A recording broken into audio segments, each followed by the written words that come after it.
candidats au CEPE connaissent leur sort depuis ce matin. Les résultats enregistrés cette année affichent un taux de réussite de 79,13% contre 67,3% en 2013, soit une hausse de 12,10. Dans cette édition, l'on fera un tour du côté d'Alépé, plus précisément dans le village de Ngrakon. Avertissement pour ceux qui veulent nous y accompagner, la seule piste d'accès au village est impraticable. En Libye, la justice invalide l'élection de Meïti comme Premier ministre. Depuis un mois, deux gouvernements se disputaient la légitimité du pouvoir dans ce pays. Bonsoir à tous et bienvenue. En bref et en images, on ouvre cette édition sur une note bien triste. Monseigneur Bernard Agré est décédé aujourd'hui à Paris, en France, des suites d'une longue maladie. Précédemment archevêque d'Abidjan, l'homme de Dieu est le deuxième cardinal qu'ait connu la Côte d'Ivoire après le cardinal Bernard Yago. Il avait été nommé évêque en 1968 et capitalisé en tout 61 ans de sacerdoce. Après l'évaluation, place aux résultats. Les candidats à l'examen du CEPE doublé de l'entrée en 6e connaissent désormais leur sort depuis ce matin. 314 862 admis cette année sur les 397 891 candidats qui ont pris part à l'examen. Le taux de réussite est de 73,13% contre 67,3% en 2013, soit une hausse de 12,10. Tout de suite, l'ambiance qui a prévalu ce jour férié dans plusieurs centres d'examen avec nos reporters Koné Pargassoro et Franck Kouadio. Lundi 9 juin, il est 13h45. Nous sommes au groupe scolaire Liberté Ébrié d'Adjamé. Ici, Kakou Daniel, directeur de l'école primaire publique Ébrié, et ses collaborateurs viennent de recevoir les résultats du certificat d'études primaires élémentaires CEPE. Ils décident alors de les enregistrer, de les ranger et de les classer par ordre alphabétique en attendant l'heure officielle de l'affichage, 14 h. Les résultats doivent être proclamés aujourd'hui à 14 h. Nous avons réceptionné ces résultats. Un affichage attendu avec beaucoup d'impatience par ces candidats au CEPE. Je suis venu prendre mes résultats de l'entrée en 6e, j'ai constaté qu'ils n'ont pas encore affiché. Enfin, 14 h. Coco Kwame, privat enseignant à l'IPP Liberté 3, affiche les résultats. Les candidats en attente, dont le petit Ladji, se dirigent vers le tableau d'affichage. Cris, joie, sauts, autant d'émotions. Ces candidats sont reçus à leur examen. Je suis content de voir mes résultats d'entrée en 6e. J'ai porté un pantalon et puis j'allais au collège. Ladji décide d'informer séance tenante ses parents. Tout comme Ladji, certains parents et enfants des communes de Cocody et de Yopougon ne cachent pas leur enthousiasme. C'est mon petit-fils. Je suis venu pour prendre son résultat. Il a été admis. Il a eu 123 points. Je suis vraiment contente. J'ai redoublé cette année. J'ai pris le courage et puis j'ai repris. Donc, je remercie Dieu que j'ai eu. Cette année, ce sont 314 862 candidats sur un total de 397 891 qui ont été admis à ces examens de CEPE, soit un taux de 79,13%.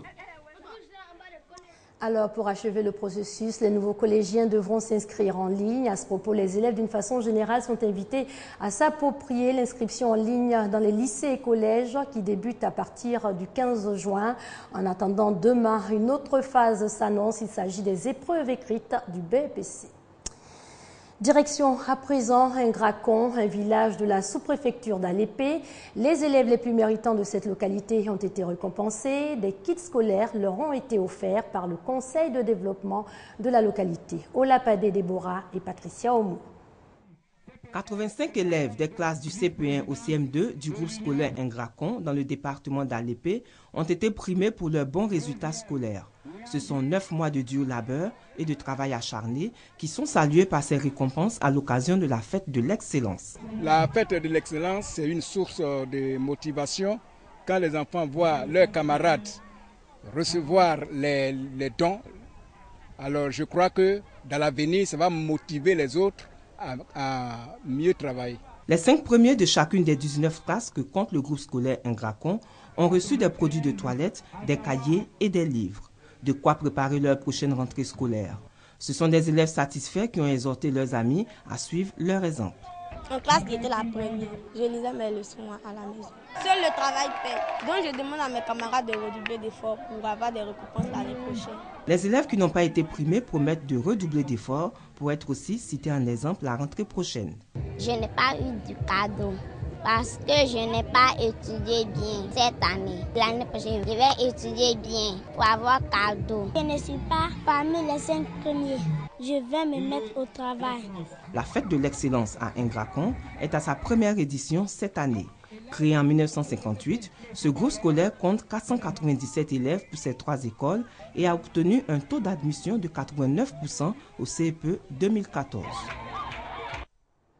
Alors, puisque nous y sommes, on reste à Ingracon. L'accès à cette localité n'a pas été de tout repos pour notre équipe de reportage. Vous le verrez, la seule piste qui permet d'accéder au village est quasi impraticable. Difficile alors pour les populations de se déplacer et surtout d'y convoyer notamment les marchandises. Ingracon, village situé à 7 km de la commune d'Alépé. C'est tout épuisé sur cette piste longue de 7 km que nous rencontrons Dame Ako. Pour se rendre à Alépé, elle vient de parcourir à pied 3 km. La raison, l'état impraticable de la piste par les véhicules. Il n'y a pas de voiture ici. Voiture, quand tu es ici, c'est 5 h du matin, en partie là, il n'y a rien. Tout du tu marches, tu es fatigué. Il y a l'enfant, tu marches. Il y a la pluie, tu marches. Quand il y a une voiture là, c'est bon. Tout comme elle, élèves et paysans parcourent la même distance pour vaquer à leurs occupations respectives. Une situation peu confortable que les usagers déplorent. Quand je marche pour venir à l'école, je suis fatiguée. Donc si on peut mettre les routes où les voitures peuvent passer, je ne serai pas fatiguée. C'est loin, mais je fais forcément pour venir. Si je ne viens pas, comment je vais faire? L'état de la route n'est pas bon. Parce que les véhicules n'arrivent pas à rentrer. Les villageois sont obligés de marcher pour aller jusqu'à l'épée. Quand il pleut, c'est vraiment dur. En saison sèche, là, au moins, c'est un peu bon. Trajectoire biaisée, eau stagnante et nid de poules rendent difficile l'accès à Ingracon.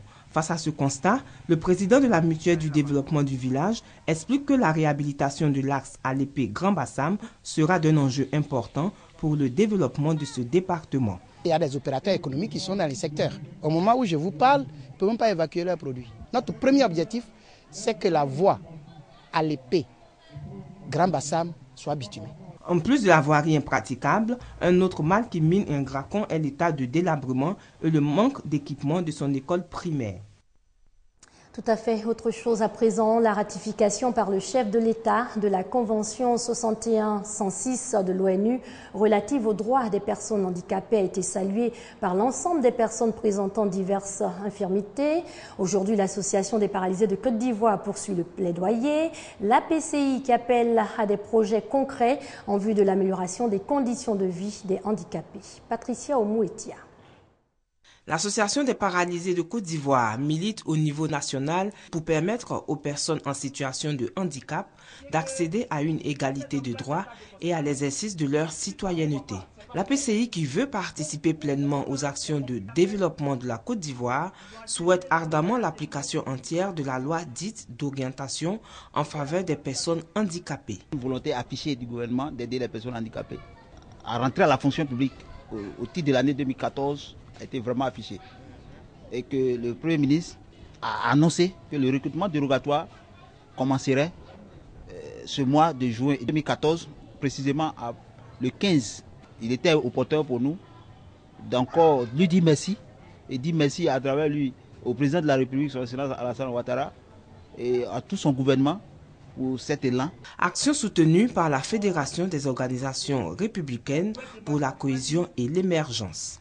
Nous sommes venus leur dire qu'il faut faire confiance au gouvernement Alassane Ouattara, au chef de l'État, parce que nous sommes sûrs et certains que ces promesses vont se réaliser très bientôt. Et donc, il ne faudrait pas que pour eux, l'handicap physique soit une négation. Il faut bien au contraire faire de cet handicap-là une force, afin qu'ils ne soient pas des oubliés. L'Association des paralysés de Côte d'Ivoire exprime également sa reconnaissance aux autorités ivoiriennes pour la ratification de la Convention des Nations Unies relative aux droits des personnes handicapées. On évoque le 7e art, le Grand Prix du cinéma, de la télévision et des TIC a refermé ses portes. Cette deuxième édition du genre s'est déroulée autour du thème cinéma et éducation. Et la palme d'or du concours est revenue à l'équipe de réalisation du film nigérien God Bless. Le reportage de Godefroy Okambawa et Michel Mambo. Le rideau est tombé sur la deuxième édition du GEPACT, le Grand Prix africain du cinéma, de la télévision et d'éthique. Occasion pour les acteurs du cinéma ivoirien et africain de réfléchir sur l'avenir de leur corporation et rendre un hommage aux précurseurs du cinéma ivoirien, Timité Passori. Pour les organisateurs, le GEPACT se veut désormais une plateforme de soutien à la production et à la promotion du cinéma africain à travers le monde. Je compte sur l'appui de tout le monde pour rendre ce festival-là comme il se doit et surtout beaucoup d'appui. Donc un festival en train de naître, les gens croient en la Côte d'Ivoire et il faut aider la Côte d'Ivoire à se repositionner dans le domaine du cinéma. À cette cérémonie, plusieurs acteurs et producteurs qui ont rendu possible la firme cinématographique en Afrique ont été distingués. En Côte d'Ivoire, on a beaucoup d'acteurs, de personnes qui ont beaucoup de talent dans le cinéma et nous avons besoin d'un festival comme ça pour pouvoir montrer nos mérites et ce que nous valons à toute la Côte d'Ivoire et à tout le monde entier. Placée sous le thème cinéma et éducation, cette deuxième édition du GEPACT coïncide avec le cinquantenaire du cinéma ivoirien. Toute chose qui insufflera certainement une dynamique nouvelle au cinéma ivoirien et africain. L'award du Grand Prix du GEPACT 2 est revenu au Nigeria avec le film The God Bless. Rendez-vous pris donc pour 2015 à Yamoussoukro pour le GEPACT 3. En bref, la Cour pénale internationale a confirmé aujourd'hui les charges contre Bosco Ntaganda. La CPI renvoie ainsi en procès l'ancien chef de guerre congolais devant une chambre de première instance pour crimes commis dans l'Est de la République démocratique du Congo en 2002 et 2003. En Libye, l'élection du Premier ministre Ahmed Meïtig invalidée aujourd'hui. La Cour suprême libyenne juge le scrutin anticonstitutionnel. Ahmed Meïtig avait été désigné fin mai par les parlementaires islamistes. Un scrutin contesté car le quorum n'avait pas été atteint. La Cour suprême libyenne a tranché. Elle a jugé ce lundi anticonstitutionnel l'élection début mai par le Parlement libyen du Premier ministre Ahmed Meïtig. Cette décision devrait permettre de régler la crise politique libyenne. Deux gouvernements se disputaient la légitimité du pouvoir. Ahmed Meïtig, élu avec l'appui des députés islamistes, a déclaré qu'il respecterait la décision de la justice. L'aéroport de Karachi au Pakistan a été le théâtre d'une attaque dans la nuit d'hier à aujourd'hui. 28 personnes, dont 10 assaillants issus du principal groupe taliban du pays et 11 gardes de l'aéroport ont été tués. L'attaque a pris fin ce matin après l'intervention de l'armée pakistanaise. L'attaque aura duré plus de 12 heures durant lesquelles les talibans pakistanais ont livré un assaut sanglant contre l'aéroport international de Karachi. Deux gros bruits venaient de l'aéroport. J'ai appelé ma famille et je leur ai dit « Venez, il se passe quelque chose ». Puis, nous avons vu de petites flammes autour du hangar. Les tirs étaient si intenses qu'on aurait dit que la guerre avait éclaté entre l'Inde et le Pakistan. L'assaut a été revendiqué par le mouvement des talibans du Pakistan, le principal groupe rebelle du pays, qui a annoncé vouloir ainsi venger son chef abattu en novembre dernier par un drone américain. Il a débuté dimanche vers 23 h pour s'achever en fin de matinée sur un lourd bilan, 28 morts dont 10 kamikazes tués par les Rangers et l'armée, dépêchés sur place pour aider la police à reprendre le contrôle de l'aéroport. Les 10 terroristes ont pénétré dans l'aéroport par au moins 2 côtés en groupe de 5. Aucun avion n'a été endommagé. Ça s'est passé au terminal des avions cargo. Le bâtiment du fret a été incendié par les terroristes et c'est là que les terroristes ont été tués. Cette attaque est l'une des plus spectaculaires menées par les talibans du Pakistan contre la capitale économique du pays, qui est également l'un de leurs principaux refuges. Elle intervient alors que des négociations entre les insurgés et le gouvernement sont dans l'impasse, une nouvelle opération qui confirme la fragilité de la situation sécuritaire dans le pays et ses défaillances sur les sites les plus stratégiques, censés aussi être les plus sécurisés. Depuis 2007, plus de 6000 personnes ont été tuées par les talibans et leurs alliés en guerre contre le gouvernement qu'ils accusent d'être pro-occidental. En bref, au Brésil, à 3 jours du mondial, la fronde sociale n'a pas baissé d'un cran. La police a dispersé aujourd'hui une centaine de manifestants soutenant la grève des employés du métro qui voulaient soutenir, qui revendiquaient plutôt une hausse des salaires. La grève est à sa 5e journée. Et on termine par ce rappel. Monseigneur Bernard Agré est décédé aujourd'hui à Paris, en France, des suites d'une longue maladie. Précédemment, archevêque d'Abidjan, l'homme de Dieu est le 2e cardinal qui ait connu la Côte d'Ivoire après le cardinal Bernard Yago. Il avait été nommé évêque en 1968 et capitalisait en tout 61 ans de sacerdoce. C'est la fin de cette édition. Merci à vous de l'avoir suivi. Excellente soirée sur les antennes de la RTI, la marque du service public.